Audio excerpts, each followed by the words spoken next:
मैं बार बार कहता हूं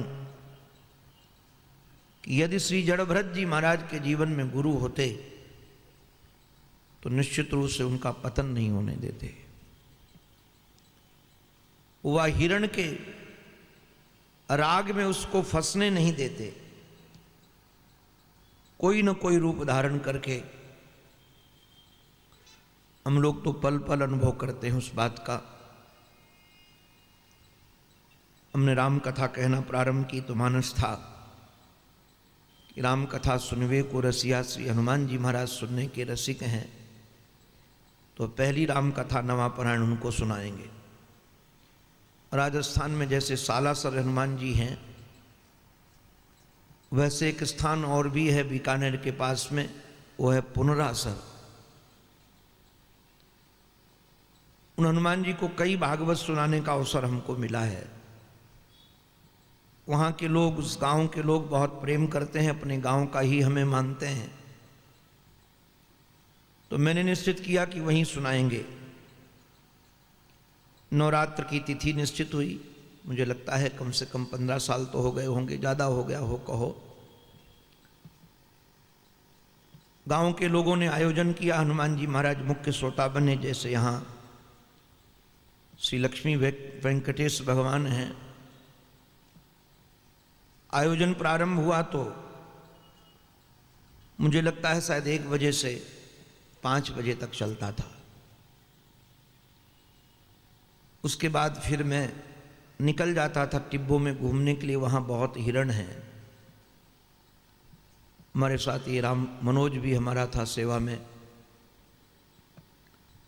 वहाँ हिरण बहुत हैं, तो कई बार हम छोटे छोटे हिरण के बच्चों को पकड़ने के लिए भी दौड़े।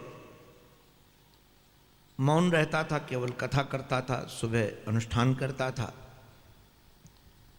मेरे चित्त में संकल्प आ गया कि एक हिरण का बच्चा आश्रम ले चले, वहां घूमता रहेगा, अच्छा लगेगा। लास्ट के दिन हमने प्रयास किया, किंतु कोई हिरण का बच्चा तो पकड़ में आया नहीं। सायंकाल में बैठा था, सुबह सुबह जयपुर निकलना था। एक सज्जन हिरण का बच्चा लेकर आ गए और बोले महाराज आप ले जाओ। हम बड़े प्रसन्न हुए। हमको लगता है शायद 1-2 दिन का ही जन्मा हुआ बालक था। अब वो सायंकाल उसको महाराज कुछ खिलाना था, तो बोतल में दूध भर करके मैं अपनी गोद में पिला रहा था। रात्रि में 10 बजा होगा, लगभग 10:30 बजा हो कहो। एक महात्मा सामने खड़े हो गए। कौपीन पहने थे, बड़ा लंबा शरीर था, और मेरे से बोले कि महात्मा क्या जड़ भरत बनने का मन है क्या? आप लोगों को आश्चर्य लगा, राग बहुत खतरनाक होता है। मुझे लगा मैं जड़ भरत क्यों बनूंगा, मुझे इससे थोड़ी प्रेम है कोई। वो तो जैसे अन्य लोग आश्रम में रहते हैं जैसे ये भी रहेगा। वो महात्मा तो कह के चले गए। रात्रि में मैंने बगल वाले कमरे में एक बोरी डाली, उसमें उसको घायल था, कुछ कुत्तों ने घायल कर दिया था। उसको मैंने वहाँ विश्राम कराया, फिर 3 बजे उठा। यही राग का लक्षण है। भगवान ध्यान में नहीं आए, पहले वो हिरण का बच्चा ध्यान में आया। हमने कहा पता नहीं कैसा है, उसने कुछ पिया कि नहीं, कुछ सोया कि नहीं। दरवाज़ा खोला तो जग रहा था। वहाँ एक तख्त पड़ा था, मैं उस तख्त पर बैठ गया और बैठ करके उसको देख रहा था। तब तक वो मेरी ओर बढ़ा तो मुझे लगा कि शायद चल नहीं पा रहा है। गोद में उठा लिया और उसके ऊपर हाथ फिरा रहा था। वो मेरे को देख रहा था, मैं उसको देख रहा था। उसकी आंखों से आंसू टपके तो मुझे लगा कि कहीं श्रवणानंद ये मर तो नहीं जाएगा। मैं भगवान नाम लेने लगा। भगवान नाम ले रहा था, तब तक उसकी गर्दन लुढ़की और वो मर गया। मुझे बहुत वेदना हुई, आंखों में आंसू आ गए कि मेरे कारण बालक मरा। और नहीं तो ये होता तो जिंदा हो जाता, रात्रि में शायद भयभीत हो गया है कमरे में अकेले में। मैं व्यथित था, उसकी लाश मेरी गोद में थी। तब तक वही महात्मा फिर दरवाजे पर खड़े और हंस रहे थे। अच्छा हुआ वो भी मुक्त हो गया, तुम भी मुक्त हो गए। मैं तो कुछ बोला नहीं, केवल देख रहा था।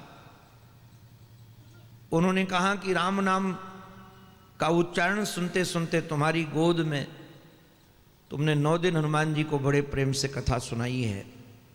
तुम्हारे प्रेम में भगवान नाम सुनते सुनते मरा तो वो तर गया, और तुम इसके राग से छूट गए इसलिए तुम भी तर गए।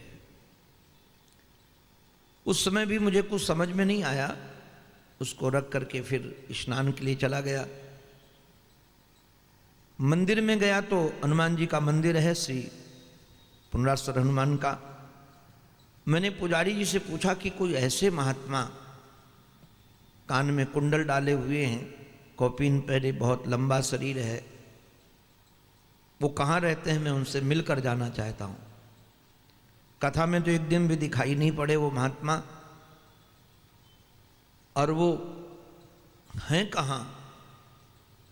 पुजारी जी ने कहा कि यहाँ कोई महात्मा नहीं है, और 10 बजे गेट बंद हो जाता है, उसके बाद यहाँ कोई आता भी नहीं है। और मैंने अभी अभी मंगला आरती के लिए दरवाज़ा खोला है, तुम्हें कोई भ्रम हुआ होगा। हमने कहा भ्रम तो नहीं हुआ, सच्ची बात है, और हमने आंखों से देखा है, उन्होंने हमको कहा है, हमने उनकी आवाज़ सुनी है।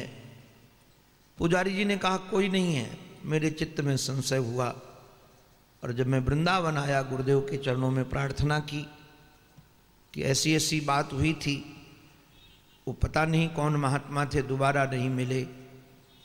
गुरुजी खूब हंस करके बोले वो कोई दूसरा नहीं था, मैं ही तुम्हें दिशा देने आया था। इसलिए मैं बार बार कहता हूं कि यदि गुरु तत्व हो साथ में, उसके बाद तो मैं बेफिक्र हो गया। जैसे भागवत में लिखा है, धावन निमील या नेत्रे न स्खलेद न पतेद्दिह। जो भागवत धर्म का पालन करता है वो आंख बंद करके दौड़े तब भी गिरने का डर नहीं है। वो गिर नहीं सकता है, क्योंकि उसको भगवान संभाल कर रखे हैं।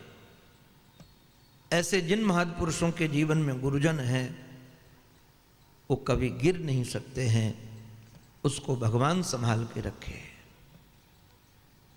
इनके जीवन में गुरु नहीं थे,